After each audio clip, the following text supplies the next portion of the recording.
You're addicted to distraction, and it's destroying your ability to think. Right now, your brain is literally rewiring itself to need constant stimulation. But here's what nobody tells you. Boredom isn't a problem.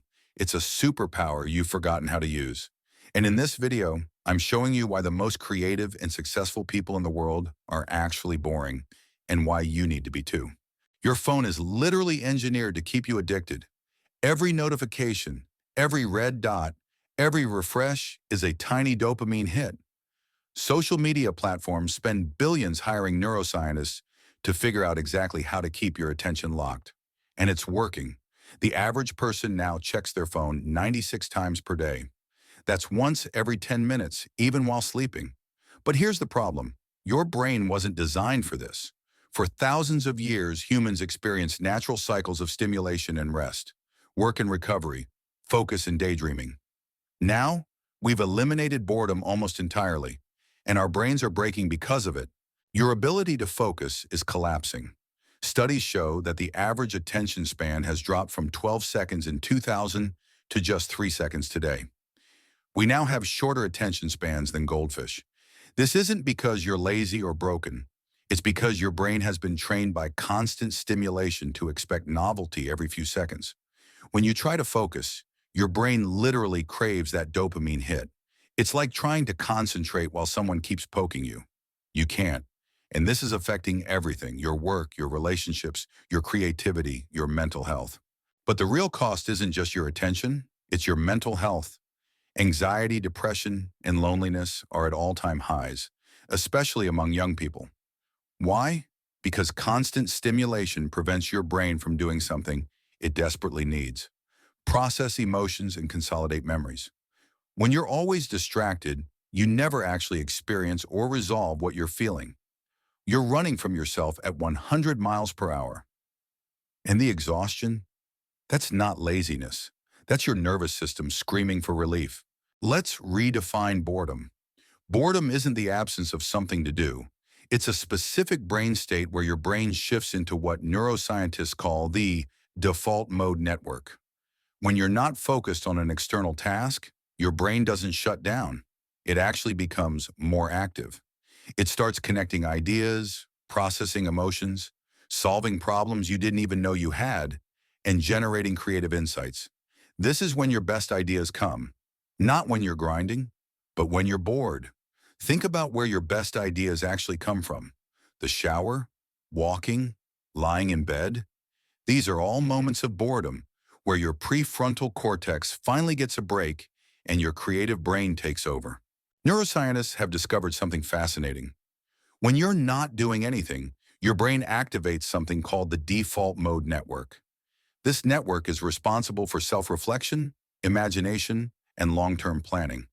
It's where you mentally simulate the future, understand other people's perspectives, and solve complex problems. Kids who have more unstructured time develop better imagination and problem-solving skills. Adults who have time to daydream are more creative and make better decisions. The most innovative companies in the world, Google, Apple, 3M, actually built boredom time into their cultures. Google's famous 20% time, where employees can work on whatever they want. That's structured boredom, and it created Gmail, Google Maps, and YouTube. Every major creative breakthrough comes from boredom. Now, you might be thinking, but I hate being bored. I feel anxious when I'm not doing something. And that's the problem. Your brain has been conditioned to fear boredom. Boredom feels uncomfortable because it feels empty. And in that emptiness, your nervous system activates the fight or flight response. You feel restless, anxious, unsafe. This is called the restless brain syndrome, and it's an epidemic right now. Your brain literally doesn't know how to be at rest anymore because you've trained it that stillness equals danger. But here's the truth. That discomfort is your brain detoxing. It's like withdrawal. And once you push through it, something magical happens. The first benefit: your creativity will explode. When your brain isn't constantly hunting for the next dopamine hit, it has the space to make unexpected connections. This is called the incubation effect. Your unconscious mind keeps working on problems even when you're not actively thinking about them. Some of history's greatest breakthroughs came from boredom. Isaac Newton was stuck at home during the plague. Johann Gutenberg was bored in prison. Charles Darwin spent hours observing birds out of pure curiosity. Boredom gave them space to think deeply, and those deep thoughts changed the world. When you eliminate boredom, you eliminate the soil where innovation grows.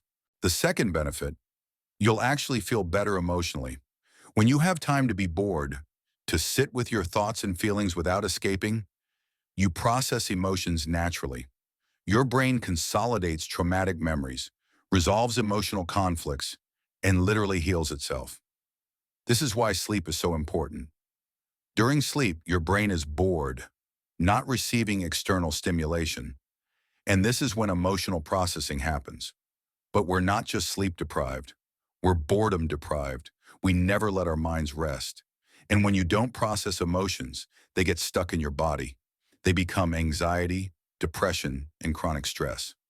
Scientists have found that people who experience regular boredom have lower rates of depression and anxiety, not because they're happier people, but because they've actually processed their emotions instead of running from them.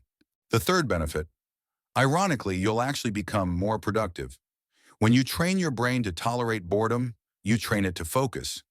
Your ability to concentrate on one task for extended periods, what we call deep work, is the most valuable skill in the modern economy. But you can't develop deep work skills if you never practice sustained attention. Every time you check your phone during work, you're interrupting your brain's focus circuits. It takes 23 minutes to regain focus after an interruption. So if you're checking your phone every 10 minutes, you're literally never achieving deep focus. People who spend time being bored, not doing anything, just existing, develop significantly better focus abilities. They can concentrate longer. They produce higher quality work. They make fewer mistakes, and they get more done. Boredom is the gateway to productivity. The fourth benefit, your relationships will improve. When you have time to think deeply, you develop better perspective taking and empathy.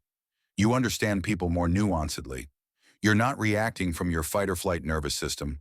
You're responding from your thinking brain. The default mode network, the boredom network, is the same network responsible for understanding other people's minds and perspectives. When you kill boredom, you also reduce your capacity for empathy. People who are constantly stimulated tend to be more reactive, more judgmental, and less understanding. They lack the mental space to consider other perspectives. But people who have boredom, who sit with their thoughts, develop deeper relationships, better communication, and more genuine connection. Now, I know what you're thinking. This sounds great, but I can't just disappear for a week. And you're right. You don't need to. You can start small with what I call micro boredom. These are tiny pockets of the day where you're intentionally not stimulated. A 5-minute shower where you don't think about anything specific. A 10-minute walk without your phone. Sitting in your car for 3 minutes before starting your day. Just breathing. These tiny moments add up. Your brain doesn't need a week of silence to activate the default mode network. It needs just 3 to 5 minutes of unstructured time to start shifting into that state. The key is consistency. Every single day create small moments of nothing. No phone, no podcasts, no music, just you and your thoughts. Second, create a daily boredom ritual. Pick one time each day where you're intentionally not productive. Not meditation, that's structured. Not a hobby, that's stimulating. Just nothing. Maybe it's sitting on your porch for 15 minutes. Maybe it's lying in bed before sleep without your phone. Maybe it's a slow morning coffee with no agenda. The time doesn't matter. What matters is consistency. Your brain needs to know that there's a regular time for non-stimulation. This is how you reprogram your nervous system from always on to rest and digest. And here's the secret. The first week will feel terrible. Your brain will be screaming for dopamine. Uncomfortable thoughts might surface. That's detox. Push through. By week 2, you'll start to notice something. Clarity, ideas, peace. That's the default mode network coming online.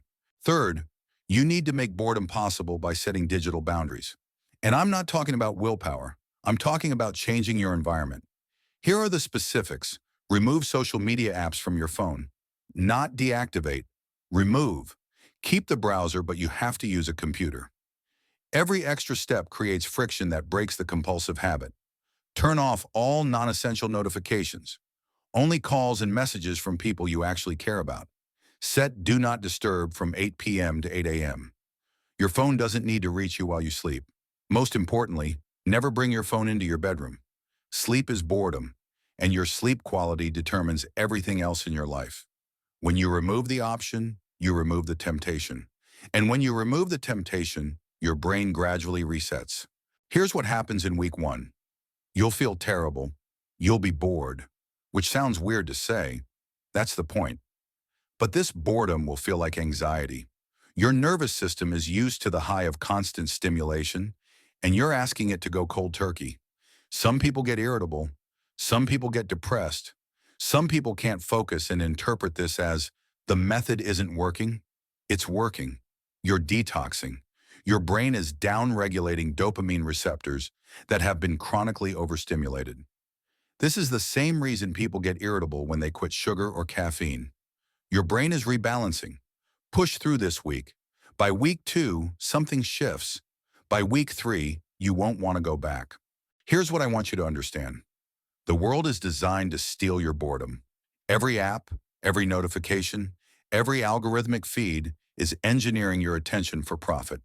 The people who thrive in the future won't be those who respond fastest to stimulation. It'll be the people who can think deepest, who can focus longest, who can tolerate silence and use it for creation. Boredom isn't a problem to solve.